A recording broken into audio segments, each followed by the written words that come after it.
Hi. I got a new chair. So now you guys can take me seriously. So over the last 2 years or so on this channel, I've been posting quite a few videos on graded video games and to a lesser extent graded movies, and it feels like every single time I do, there's this kind of comment. Wow, went from loving this guy to losing all respect. WATA and other grading places are scams. Have scammed, will continue to scam, and are terrible for every person involved.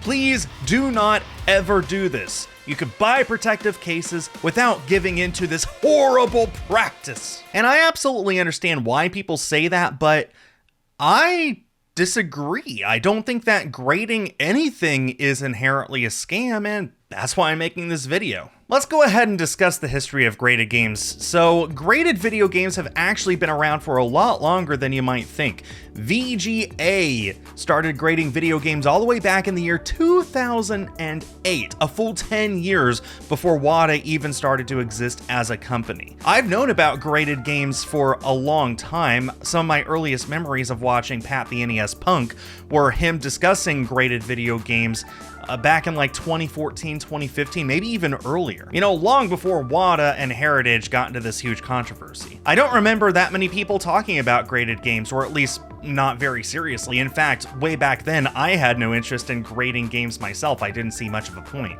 So, where did all of this controversy come from? Well, to the surprise of no one, they mostly came from Carl Jobs' video where he talked about WATA and Heritage auctions colluding to artificially inflate the market.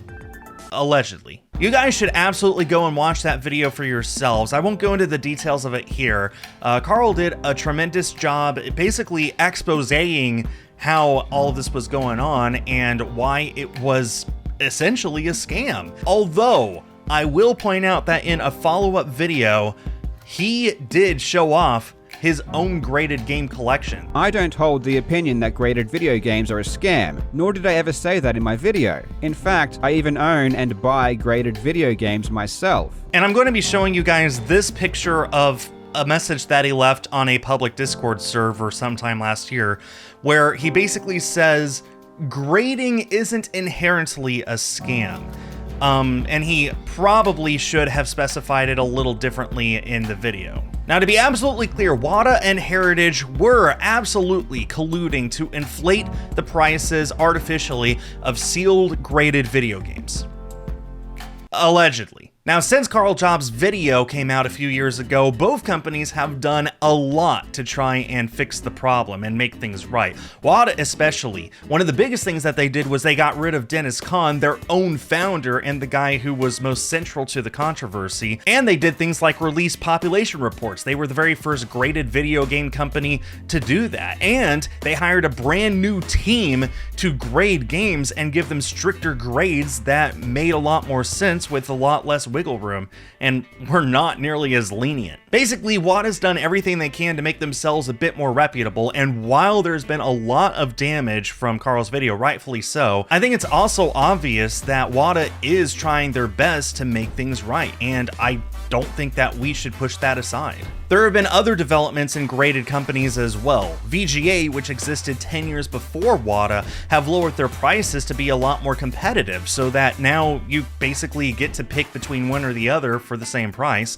And another company, CGC, which is best known for grading comics and trading cards, has also entered the market and has begun grading video games. So that's 3 companies now competing with each other. And competition in an environment like this is only ever a good thing. Speaking of CGC, let me go ahead and talk about them for a minute. I am not a comic book guy. I know nothing about comic books at all. I just go and watch a Marvel film once or twice a year. That's pretty much the entirety of my knowledge of comic books. So I was a bit surprised when I was doing research for this video and just happened upon the fact that CGC is actually embroiled in a bit of controversy of their own. Apparently, over the last year or so, their slabs for their comic books, it turns out that they're actually really easy to get open, take the book out, put a lesser book in, and then regrade the original book, and able to do that over and over and over again to make a massive profit. That's not good. It looks like they tried to redo their process of putting comics into slabs, and in doing so, it turns out they're actually damaging comics as part of the process of putting them in the new plastic protectors. And that's also really not good. In terms of comics, CGC has had a really bad year, and it looks like their problems are a lot worse than simply the people in charge trying to make more money. This is actually like, you send your collectibles to us and there's a chance that they will get damaged, which is really bad. Most of the videos I've seen of people grading comics through CGC, the people who make those videos are most interested in the resale value or the supposed value of the comic books after it's been graded. They care about the grade, they care about how much they're going to be able to sell it for, and I've seen quite a few people who are actually visibly upset that they put a CGC comic up for option and it doesn't sell,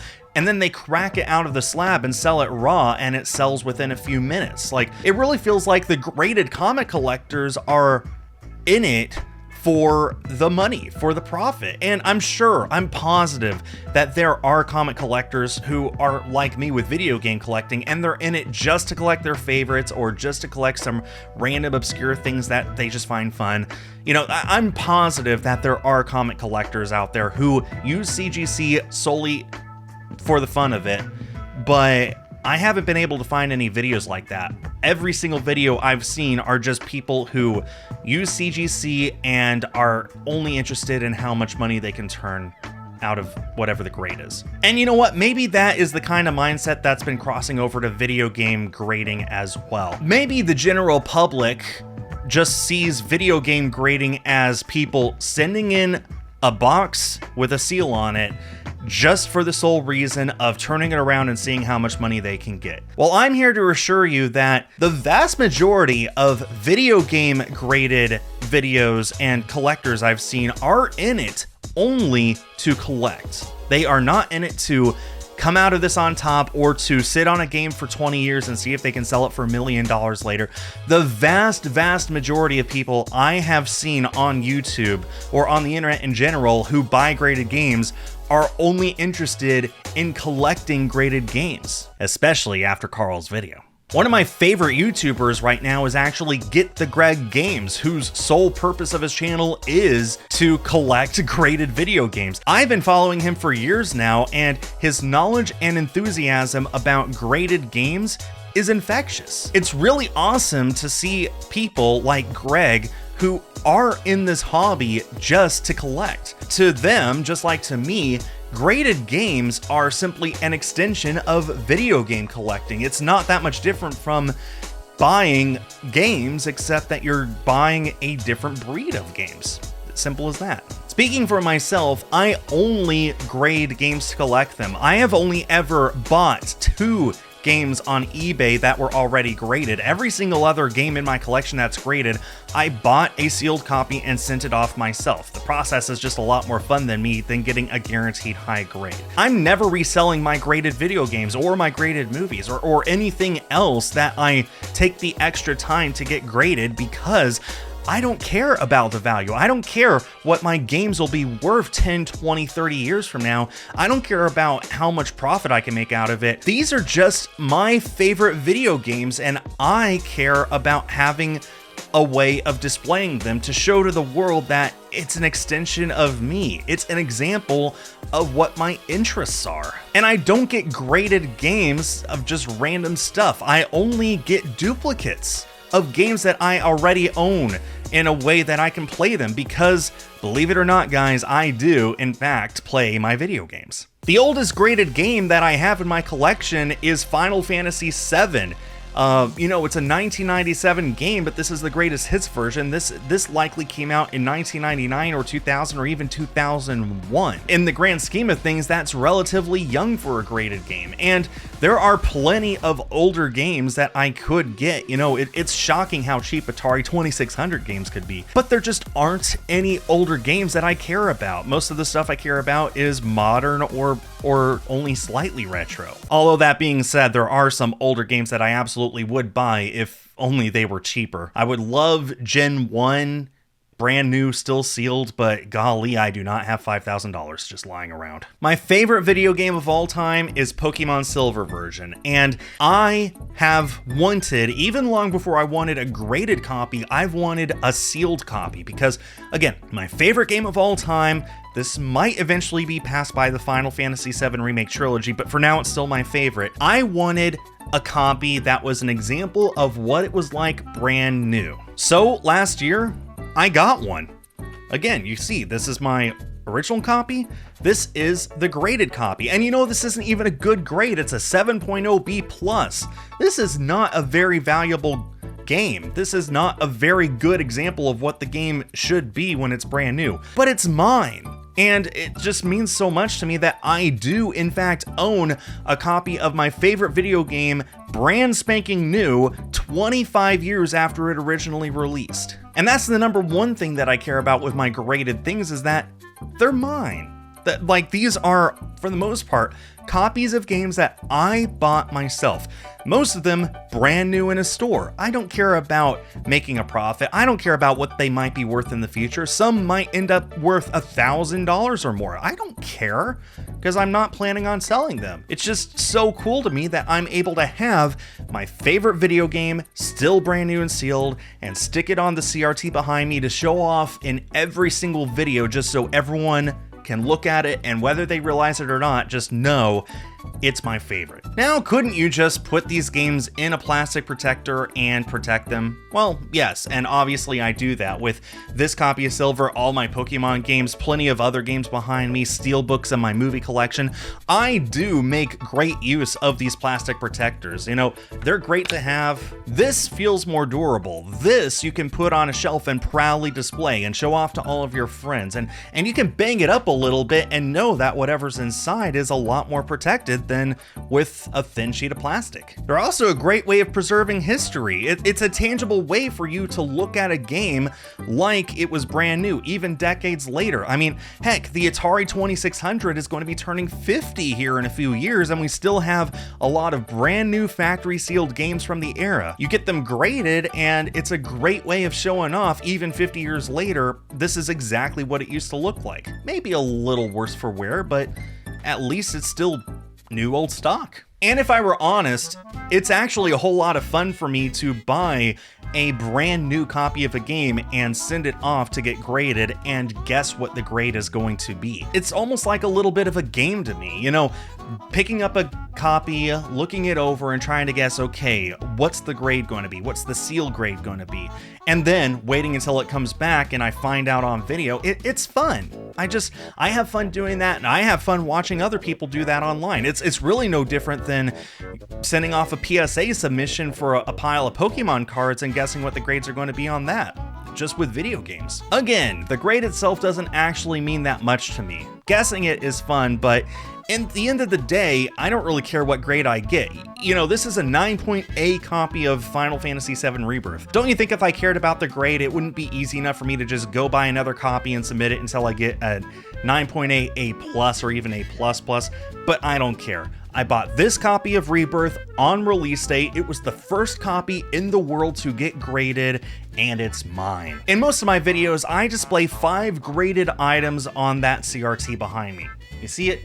Usually there are 5 things on top of it, and those are my 3 favorite games of all time, which are Pokemon Silver version, The Legend of Zelda Breath of the Wild, and Final Fantasy VII Remake. Again, those are my 3 favorite video games of all time, as well as my favorite movie of all time, Zootopia, I'm Not a Furry, and recently, this is In the Lone Star Wars State. This is a full-length theatrical documentary film about the Star Wars fandom in the state of Texas, and I got this graded for one very special reason. This is the very first movie that I ever appeared in. Not only that, but this copy of the film is limited to only 100 copies in existence, and it's not because of limited printing for the sake of pushing up demand. It's because this is self-distributed by one guy and he could only afford to print 100 copies. So I thought that it was important to get a second copy of the movie in addition to the one that I bought and use and watch, to get one still brand new and sealed as a great example of what it was like when it was brand new and to keep it brand new as a museum-worthy display piece for the rest of time. Like, for something that's limited like this, what are the odds that someone else bought one just to keep it brand new forever? And even if they did, I feel like grading it really is the only way of keeping it protected. All of that being said, are there people who are in this just to make money? Yes, absolutely. There are people who get graded video games for the sole purpose of turning a profit later. But isn't it that way with every single hobby? Isn't it that way with video games? People buying up copies of games that they think will be worth more in the future. People buying movies and VHS tapes and trading cards and comics that they think in 5 or 10 years, maybe it'll be worth twice or 3 times as much as when I bought it and I could sell it then. It's just the same as that. Do people buy extra copies of games to get them graded just to flip to afford the rest of their collection? Sure. Just like every other hobby. I can't tell you the amount of YouTubers I've watched who brag about how they bought up people's entire collections at garage sales, kept what they wanted, and sold the rest in order to make it a net neutral or even net positive, where they come out with more money than they spent. They've been doing that for years. They've been doing that as long as the hobby has existed, and this really isn't any different. Can you really blame people for buying a spare copy of a game and getting it graded to sell in order to afford games they actually do care about? But is it a scam? The question of this video is, are graded games really a scam? I would argue no. I don't think so. You may not see the purpose in getting a graded copy of Zootopia. This is a very common film. You could still go to any store and buy one brand spanking new. But the fact is that these companies offer a service, and they provide that service in exchange for a set amount of money. By definition, that is not a scam. There are things like loose graded cartridges or graded complete in box that I don't necessarily agree with. I mean, for me, owning a game complete in box, the appeal is being able to open up that box and look at all the goodies inside whenever you want. So I would never get complete in box stuff graded. I only care about grading sealed stuff that's never been opened up before. But it's still not a scam. There are people who care about getting a nice condition, something complete, and getting it graded so that it will never get any worse. You know, people collect everything, and I'm not going to shame them just because their interests are different than mine. And as far as artificially inflating value, well, let me ask you, do you really think that somebody is going to be paying $10,000 for a 7.5 copy of the Chronicles of Narnia? I don't think so. In conclusion, I know that grading video games is controversial, but I don't consider it a scam. For me, it's just another way of me to display my favorite things and be able to show the world an extension of who I am. To be able to more practically show off to everybody, hey, this is me. To me, there's just something really cool about being able to hold something in your hand that no matter how old it is, years or decades or more, but it's still brand new. That's just really cool, and that's the #1 reason I care about grading video games. Your mileage may vary. I'm already planning out what my next package of graded games is going to be, and every single one of them are games that I care about, that I really want to own brand new for as long as I live. And to the 99% of you who watch this video and don't care about graded games, the least I can ask of you is to at least understand why I do it, and to acknowledge that maybe in the grand scheme of things, it may not be a scam. Thank you to everyone who watched this video all the way to the end. I welcome all kinds of discussion in the comments as long as you keep it civil. Make sure to like and subscribe and all that other junk that YouTube wants me to tell you guys. And, well, maybe at the beginning of next year, I'll have a brand new unboxing for you guys showing off what I get next. Thanks everyone for watching, and stay tuned for more.